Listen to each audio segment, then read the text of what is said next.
Qurbonlik qilolmayotganlar xafa bo'lmasin. Xafa bo'lmasin.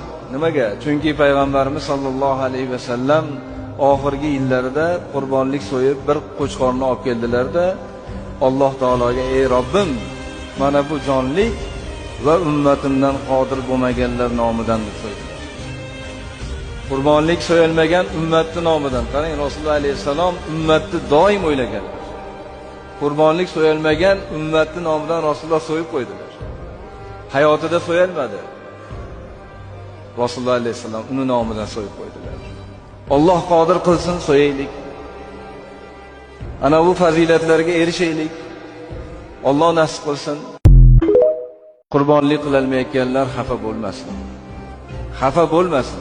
Nimaga? Chunki payg'ambarimiz sollallohu alayhi vasallam oxirgi yillarida qurbonlik so'yib bir qo'chqorni olib keldilar-da, Alloh taologa: "Ey Robbim, mana bu jonlik va ummatimdan qodir bo'lmaganlar nomidan" deb so'ydilar. Qurbonlik so'yilmagan ummatning nomidan. Qarang, Rasululloh alayhisalom ummatni doim o'ylaganlar. Qurbonlik so'yilmagan ummatning nomidan Rasululloh so'yib qo'ydilar. Hayotida so'yilmadi. Rasululloh alayhisalom uni nomidan so'yib qo'ydilar. Alloh qodir qilsin so'yaylik. Ana bu fazilatlarga erishaylik. Alloh nasib qilsin.